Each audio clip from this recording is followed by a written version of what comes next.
ఏడుకొండలవాడ వెంకటేశ్వర గోవింద గోవింద, ఆపద ముక్కలవాడ తిరుమలేశ్వర గోవింద గోవింద. అలా గుండె ఆకూడదని ఆ ఏడుకొండలవాడు నన్ను ఇలా పంపించాడు అంకుల్. లింగబాబు థ్యాంక్స్. ఈ తీర్థ ప్రసాదాలు స్వీకరించి ఈ రక్ష మీ చేతికి కట్టుకొని ఆనందంగా మీ ఇంటి లోపలికి వెళ్ళండి. మీ ప్రాణానికి ఏ భయం లేదు. ఇంకా నేను చూసుకుంటా. ఇంతకీ తమరెవరు బాబు? మొహం చూడకపోయినా మాటెక్కడు విన్నట్టుగా ఉంది. మనం సోల్మేట్స్ మాంగారు. మామగారా? కిందటి జన్మలో ఆ ఫీలింగ్ తో చెప్పాడనమాట. కిందటి జన్మలో ఏ బంధం ఏమో, లేకపోతే ఇంతలా వీక్ అయిపోయిన నా గుండెకి నీ మాటలు ఆక్సిజన్లు ఎందుకు పనిచేస్తాయి? ఓ పని చేసిందా? ఇలా ఫ్రీగా గాలి ఎందుకు ఆడుతుంది? నానా, రోడ్ మీద పోయేవాడు ఎవడో వచ్చి చెప్తే నువ్వు అన్నిటికీ ఫీల్ అయిపోయి గాలి పీల్చకు. పాప, నేనేమి రోడ్డు మీద పోయే సైబర్ నేరగాండి కాదు. మీ పక్కని టెరెస్ మీద దిగిన నైబర్ అంకుల్. అవును, ఇప్పుడు 6 నెలల అడ్వాన్స్ దిగారు. అక్కడ ఏముందని దిగారయ్యా? వాడి పారేసిన వుడ్డుతో తయారు చేసిన ఉయ్యలు తప్ప. అంకుల్, చూసే కళ్ళే ఉండాలి గాని ఆ ఆకాశం, భూమి, నీరు, నిప్పు, గాలి, ఈ పంచభూతాలన్నింటినీ మిక్సీలో వేసి రుబ్బినట్టుగా రిలయన్స్ ముఖేష్ అంబానీ ఇంట్లో కూడా లేని ఫెసిలిటీస్ ని ఆ గొప్ప టెర్రస్ ప్రకృతి రూపంలో మనకి పరోక్షంగా అందిస్తుంటే ఇంకా ప్రత్యక్షంగా మనం 4 రూమ్లు వేసుకుని బంధించుకోవడం అవసరమా చెప్పండి? సరేనండి. అదంతా బాగానే ఉంది కానీ బాబు, మరి అర్జెంట్ గా బాత్రూమ్ అది వస్తే? అయ్యో, ఎదవ దేహం నుండి తిని పారేసే పిప్పిని బయటికి పంపడానికి బాత్రూమే కావాలేంటండి? అలా అని పైనుంచి చేస్తారేంటి? పెట్టకూడదు మీకు కూర్చుని. అలా వేసే శరీరాలండి మావి. ఒకవేళ అలా వేస్తే చూసి తట్టుకునే కెపాసిటీ ఉందా మీకు? ఇంత విశాలమైన ప్రపంచం ఉండగా వెళ్ళి దిగచ్చు కదా. ఏ అడవికో వెళ్ళి మా పక్కన ఎందుకు? వెళ్ళొచ్చు, కానీ అక్కడ లార్డ్ వెంకటేశ్వర ప్రేసిష్ఠుడు శ్రీ తిరుమల శెట్టి గోపాలం గారు ఉండరు కదా. ఆయనకి ధైర్యం కావాలంటే అడవికి రారు కదా. నువ్వు చెప్పింది కరెక్టే బాబు. నాకు జంగిల్ అంటే చచ్చేంత భయం. అందుకే ఇంతవరకు జంగిల్ బుక్ కూడా చూడలేదు. నిన్ను చూస్తుంటే చిలుకూరు బాలాజీ పంపిన శుభశకునులా ఉన్నావు. ఇక్కడే ఉండు. ఎప్పుడు భయం నీడలో బ్రతికే నా గుండెకి కొండంత ధైర్యాన్ని ఇచ్చావు. ఇక్కడే ఉండి నా లైఫ్ స్పాన్ పెంచు. Thanks for your warm welcome uncle. Govinda Govinda.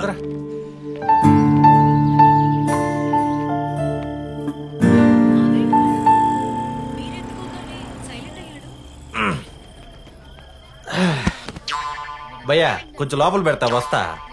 రాగానే పని చెప్తున్నావు. ఎవరా నువ్వా? గోపాలం బామర్దిని ఫ్రమ్ నెల్లూరు కొత్త కాలువ. చూసారా అవకాశం? నెల్లూరు నుంచి వచ్చి ఎలా వెళుతుందో. మరే పదరేదే పడింది కొంచెం ఓకే. బావకు తగ్గ బామ్మద్దురా. ఎల్లు ఒక 20 దోశలు తిని పడుకో. ఏంటే నువ్వు కూడాను కొంచెం మెల్లగా. నాన్న ఏమైంది నాన్న? ఏంటి మావయ్య వస్తుంది? నాన్న నాలా భయపెట్టేసా? నాకేం తెలుసు సర్పేష్ షాకులకు కూడా మెడవాల్ చేసే స్టేజ్ లో ఉన్నాడని. అంకుల్ అంకుల్ చూడండి, నేను మీ ధైర్యాన్ని. ఆహా, నువ్వు ధైర్యం అయితే మేము భయపెట్టేవాళ్ళమా? అయినా నువ్వు ఎందుకు వచ్చావు లోపలికి? నేనే రమ్మన్నా తాటికెళ్ళి బస్సు ఎత్తడానికి. గురుగారు, ఇక్కడ అజయ్ ఘోష్ అనే హార్ట్ పేషెంట్ నెల్లూరు నుంచి వచ్చిన వాళ్ళ బామర్ది పెట్టిన భయానికి కూలిపోయాడంట. మీకు గాని తెలిసేంటే? నేనేరా బుక్కా ఫకీర్. బొక్క రేయ్, నీ అంబులెన్స్ సౌండ్ ని బాగున్నోండి భయపడి పడిపోతున్నాను, పడిపోయినోండి భయపడి లెగుతున్నాను. నాకు అర్థం కావట్లేదురా. అలాగే అలాగే, కోప్పడుకో. త్వరలో కలుద్దాం. బాయ్. అంకుల్ మీరిప్పుడు ఓకేనా? అదేంటోనయ్యా, నీ చెయ్యి పడగానే గాలిగుట్టిన చూపులా ఫిట్ అయిపోతుంది గుండె. అది మీ గుండె కాదు అంకుల్, ఏ గుండెనా. నా చేసి స్పర్శ లాంటిది, బాగా పాజిటివ్. ఈ చేత్తో ఎవరన్నా హీల్ చేశాను అనుకోండి, టక్కన లేచి కూర్చుంటారు. ఇది తొందరగా యాక్సెప్ట్ చేసి చేయందుకుంటే అందరం హ్యాపీగానే ఉంటాం. ఇలాంటి కబుర్లు పేషెంట్స్ కి చెప్తే నమ్ముతారు, మాలాంటి వాళ్ళకి చెప్తే కుమ్ముతారు. ఒరే ఒరే బేతపొడి తాడి, ఇప్పుడే గదరా భయపెట్టావు. అంటే ఎంత డోసు వరకు తట్టుకుంటావని ట్రైల్ వేసా. ట్రైల్ వేయడానికి నేను గ్రౌండ్ లో ఆడే క్రికెటర్ కాదురా, గ్యాలరీలో కూర్చున్న హార్ట్ పేషెంట్ ని. కొంచెం ఆచితో పనికి మాలోడని. అంకుల్, ఇలాంటి నెల్లూరు నుంచి వచ్చే భయాలు తట్టుకునేలా, ఏ సిక్నెస్ లేకుండా ఉండేలా మిమ్మల్ని సూపర్ ఫిట్ గా నేను తయారు చేస్తాను. అంకుల్ మీరు రేపు పొద్దున మీ కాలనీ ఫ్రెండ్స్ అందరిని తీసుకొని పార్క్ కూర్చోండి. చెప్తా. పార్క్ కా? ఎందుకు? మీరు రండి అంకుల్, నేను చెప్తా.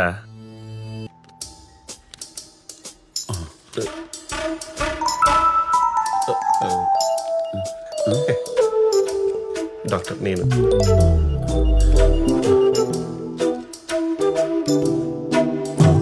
కొట్టుకోవట్లేదండి. ఇది పెట్టుకోవాలి కదా.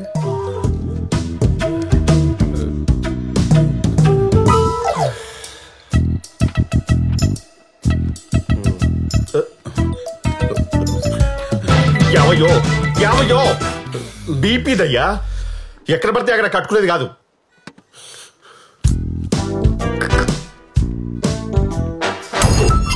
ఒరే సంతుగా, మీ అక్కని కట్నం లేకుండా చేసుకున్నావు కదరా, బాగానే చూసుకుంటున్నా కదా, నా కారు కూడా వాడుకుంటున్నావు కదా, మరి ఎందుకురా నీకు నేనేంట అంత కక్ష? ఈ కొత్త టర్కి కొని తెచ్చావేంట్రా? బావ నువ్వేం భయపడకు, ఆయనకు అసలు ఏ రోగం లేదని నువ్వు చెప్తే చాలు. నేను చెప్పడమేంట్రా, ఆల్రెడీ రిపోర్ట్స్ ఉన్నాయి కదా. ఉన్నా నమ్మాలి కదా, మాలాంటి మామూలు మనుషులు చెప్తే నమ్మే క్యాండిడేట్ కాదు అక్కడ. డాక్టర్ తో చెప్పించుకుని 10 లక్షలు పోగొట్టుకుంటే తప్ప ఎక్కదా బుర్రకి. అంతే కదా, ఏ పగ ప్రతీకారం కమర్షియల్ సినిమా కథలేం లేవు కదా. నీ స్టెథోస్కోప్ మీద ఒట్టు. Super sir, absolutely perfect reports. నా ప్రాక్టీస్ లో ఇంత ఫ్లాలెస్ రిపోర్ట్స్ నేను చూడలేదు. Your absolutely fine. ఒక మనిషికి చేయాల్సినవి, చేయకూడనివి, చేయలేని స్కానింగ్ కూడా చేయించాం. మీరు హ్యాపీగా ఇంటికి వెళ్ళిపోవచ్చు. జస్ట్ ఎగిరిపోండి అంతే. బాగా ఐస్ క్రీమ్ తింటే జలుబు, కొబ్బరి తింటే దగ్గు తప్ప మీకు ఎలాంటి డిసీజ్ దరిదాపులో రాదు రాదు రాదు రాదు. పోనీ ఆ జలుబు దగ్గు పెరిగి పెద్దదైపోయి ఊపిరాడకుండా చచ్చిపోతానా? ఏమండి, నేను జలుబు గురించి మాట్లాడుతుంటే మీరు చావు గురించి మాట్లాడుతున్నారు. ఇక చిన్న చిన్న జలుబులకే మనుషులు పోతే ఇక మేమెందుకు, కార్పొరేట్ హాస్పిటల్స్ ఎందుకు, ఏసీ రిమోట్ ఎందుకు? అంకుల్, బావ జస్ట్ ఎగ్జాంపుల్స్ ఇస్తాడు అంతే. మీకు ఇలాంటి చిన్న చిన్న జబ్బులు కూడా రావు అని, మీరు పర్ఫెక్ట్లీ ఆల్ రైట్ అని. మరి అన్ని పర్ఫెక్ట్ గా ఉంటే కోటేశ్వరరావు ఎలా పోయాడు? ఆయన హెల్త్ హిస్టరీ మనకి తెలియదు కదా అంకుల్. అలాగే నా ఆరోగ్యం గురించి మీ బావకు తెలియదు కదా, నేను అలాగే పోవచ్చు కదా. పోవచ్చు, పోసుకొని రావచ్చు.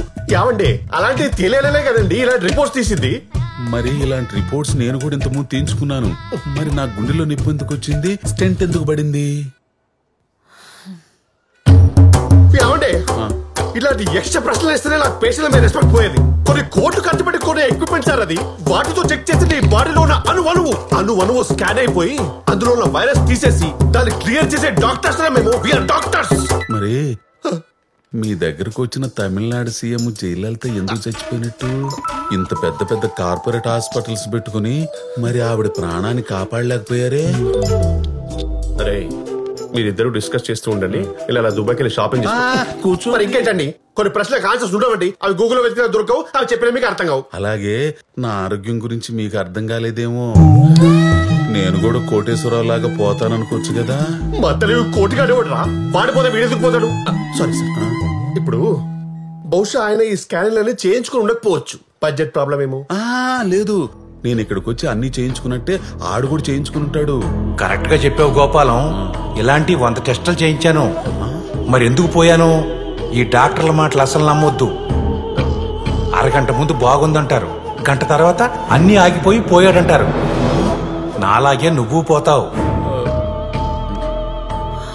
మార్చి 1 నాదైతే ఏప్రిల్ 1 విడుదల నీది. ఏంటి మీలో మీరే ఎక్కడున్నారు? లేదమ్మా, కోటేశ్వరరావు వచ్చాడు. ఏప్రిల్ 1 విడుదలంట.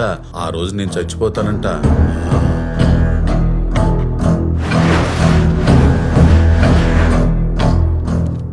ముందు నుంచి నేను చెప్తున్నట్టే జరుగుతుంది చూసారా. కోటిగాని ఇన్సూరెన్స్ కట్టరా, పాలసీ తీసుకోరా అని 100 సార్లు అడిగాను. ఇప్పుడు ఏమైంది? బంగారం లాంటి ఆడు సావు ₹1 లేకుండా వేస్ట్ అయిపోయింది. సార్, మీరు మాత్రం ఆడు చేసిన తప్పు చేయకండి సార్. నేను చేయనివ్వను. మీకోసం ఇన్సూరెన్స్ పేపర్లు తీసుకొచ్చాను, అర్జెంట్గా కట్టండి. లేదు కట్టనంటారా? ఏమో, తెల్లారితే సావొస్తే రావచ్చు కాదండి, వచ్చేసింది. ఏం చేస్తారు? ఆ కోటిగాడి ఫ్యామిలీకి మీ ఫ్యామిలీ కూడా రోడ్డు పడుతుంది. మరి అప్పుడేం చేస్తారు? అంటే ఏంటని మీ ఉద్దేశం? నేను ఖచ్చితంగా కోటి చెప్పినట్టే చచ్చిపోతానా?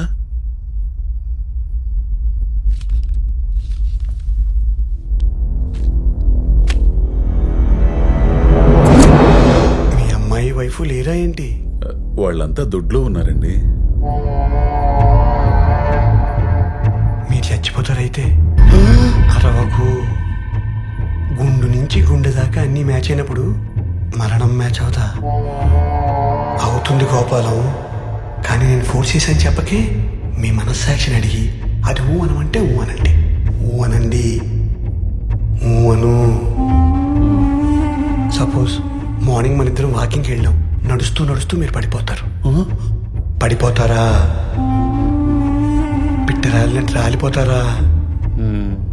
ఊ కాదు, నా సాటిస్ఫాక్షన్ కోసం రాలిపోతాను అనండి. రాలిపోతాను, రాలిపోతాను అనండి. రాలిపోతాను. ఎక్సలెంట్. రేపు మార్నింగ్ 10 lakhs రెడీ చేసుకోండి. ఇంట్లో వాళ్ళు చెప్పొద్దే, ఇది మన ఇద్దరి మధ్యలో ఉండాలి. ఆ తర్వాత రాలిపోతుంది. కానీ సంతు సంతు మళ్ళీ ఏమైందో? సంతు మా నాన్న కనపడటం లేదు. ఏంటి కనబట్టలేదా? అవును, ఎక్కడికి వెళ్ళారో తెలియట్లేదు. ఓకే నింపిన లారీ లాంటి మనిషి ఎక్కడికి వెళ్ళిపోతాడు? అది నువ్వే చెప్పాలి మరి. అదేంటి ఇందాక మీ ఇంటి దగ్గర ఉండే కదా మూర్తి గారు ఫోన్ చేసింది, ఆడి దగ్గరికి వెళ్ళాడేమో. లేదు, ఆయనతో కూర్చున్నాకే కనపడటం లేదు. మేము లేకుండా చూసి నాన్నని భయపెట్టి ఉండొచ్చేమో అని అంటుంది మా అమ్మ. ఇంతకీ ఎవరి దగ్గరికి వెళ్ళి ఉంటాడని నీ గెస్? డాక్టర్ బాబు, డాక్టర్ ఆగండి, డాక్టర్ బాబు.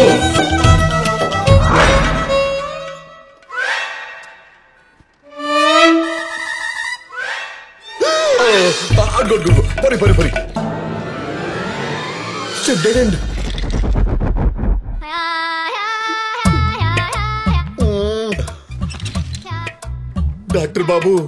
డాక్టర్ బాబు వంటలకేంటయ్యా? అయినా ఎంతో మంది డాక్టర్లు ఉండగా నన్నెందుకే పట్టుకున్నావు? వాళ్ళంతా పెద్ద లఫుట్లు బాబు. వాళ్ళందరికంటే పెద్ద లఫుటే బాబు. నాకు తెలుసు, సంతోష్ మీ గురించి చాలా గొప్పగా చెప్పాడు కదా. వాడొకడు ఎప్పుడు ఎవరికి ఎక్కడ ఎలివేషన్ ఇవ్వాలో తెలియని ఎదవ ఆడుకుంది. ఇప్పుడు ఆడికి వాళ్ళందరికి చెప్పకుండా వచ్చేసాను బాబు నేను. ఎందుకు? ఎవరు లేరని చెప్పి నన్ను వేసేయడానికి విట్నెస్ లేకుండా ఆయన నా ఫోన్ ఎందుకు లాక్కున్నావు? ఇటీ ఉండని, నేను చావబోతున్నానంటే వాళ్ళెవరు నమ్మట్లేదు, అందుకని. నీకు ఏ రోగం లేదయ్యా చావడానికి, ఉన్నది ఒకటే రోగం, మాయ రోగం. ఈ రోగం గురించే ఇదే పొద్దున సంతోషం పక్కన తీసుకెళ్లి చెప్పారు కదా, నన్ను బిడ్డెక్కించండి. ఒక వారం కాదు, నెల రోజులు. నా చావు ముప్పు తప్పే వరకు, నా మాయ రోగం తగ్గేంత వరకు రోజు సెలైన్లు ఎక్కించండి. అవి సెలైన్లు అయ్యా, సెల్ ఫోన్ ఛార్జర్లు కాదు. అయినా నీకేమైనా పిచ్చా మెంటలా వెర్రా? ఇదేమైనా జిమ్మా యోగా సెంటర్ చెప్పండి, ఫిట్నెస్ కోసం వచ్చి జాయిన్ అయిపోవడానికి? ఇది హాస్పిటల్ అయ్యా, హాస్పిటల్. తెలుసు, హాస్పిటల్ అని తెలుసు, అందుకే వచ్చా. మీరంతా చుట్టూ ఉంటే నేను సేఫ్ గా ఉంటానని ఫీలింగ్. ముందు జాయిన్ చేసుకుంటావా లేదు? ఇప్పుడు ఏంటి వాయిస్ లేస్తుంది?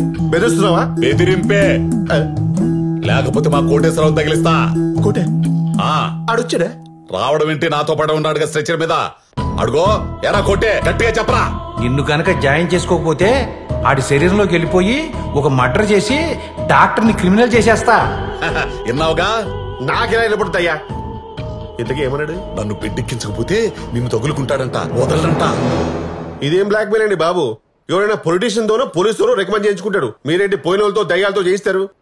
నన్ను వదిలేండి అయ్యా. వదలను డాక్టర్ బాబు. ఏమయ్యా, నా పిల్లలకి నేను మొగ్గుండా నిరూపించుకునే ఒకే ఒక టైం అయ్యా ఇది.